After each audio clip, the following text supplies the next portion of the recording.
بسم اللہ الرحمن الرحیم۔ السلام علیکم ورحمۃ اللہ وبرکاتہ۔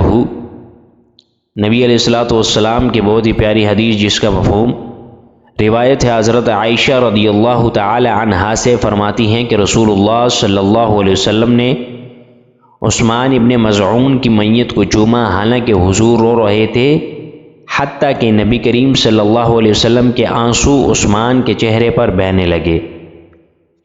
حضرت عثمان ابن مظعون وہ پہلے مہاجر ہیں جو مدینہ پاک میں فوت ہوئے اور جنت البقیع میں دفن ہوئے۔ حضور علیہ الصلوۃ والسلام نے اپنے دست اقدس سے ان کے قبر کے سرحانے پتھر گاڑا۔ آپ حضور علیہ الصلوۃ والسلام کے رضائی بھائی ہیں اور آپ نے ہجرت بھی کی۔ آپ ان لوگوں میں سے ہیں جنہوں نے ہجرت بھی کی۔